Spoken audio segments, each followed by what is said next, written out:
The national park here on Christmas Island is absolutely spectacular. It's home to some amazing species of plants and animals that are completely unique. And these are particularly vulnerable to the introduction of predating pests. This is where the national park is so important in conserving these species and protecting these animals into the future. And I saw the work that's been done in conservation recently on the Cocos Islands with the blue-tailed skink, which is absolutely amazing. So I thought I'd check out the work they're doing right here on Christmas Island. The main work's done at the Pink House, or sometimes known as Lizard Lodge, which is operated by national parks in the jungle of Christmas Island. And it's where you'll find season park rangers working on the rehabilitation of two endangered species of lizards, the blue-tailed skink and Lister's gecko.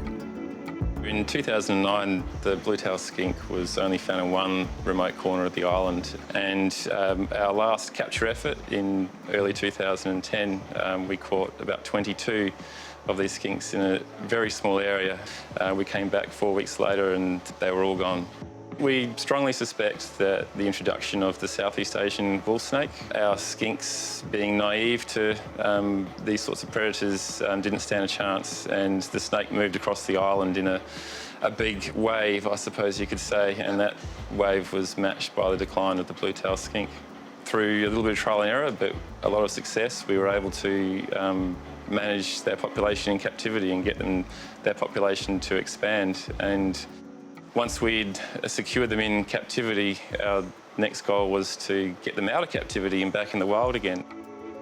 The gecko is the other story, a little bit more of a challenge, but your breeding's going okay.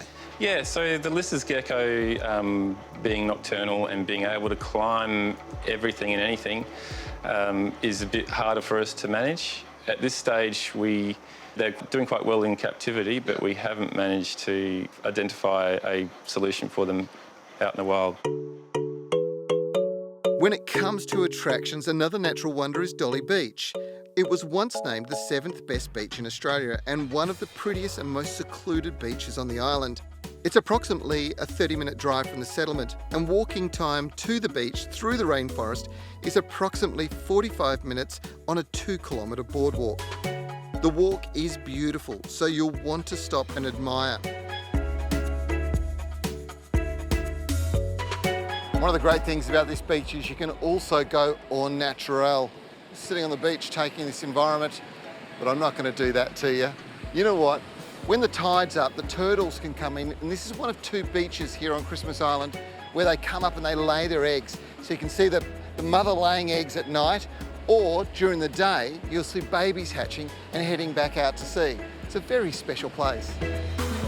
One of the more natural wonders you just have to see to believe are these guys. They're called giant robber crabs. And be warned, the robber crabs live up to their name here.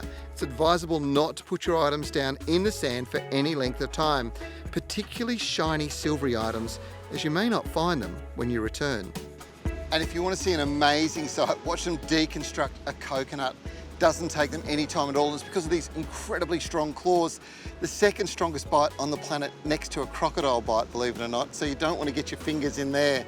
The other incredible thing about these creatures is they live for such a long period of time, 50, 60 years, sometimes as long as 80. There's so much wisdom in them, and they just make their way around the beaches here, stealing food all the time.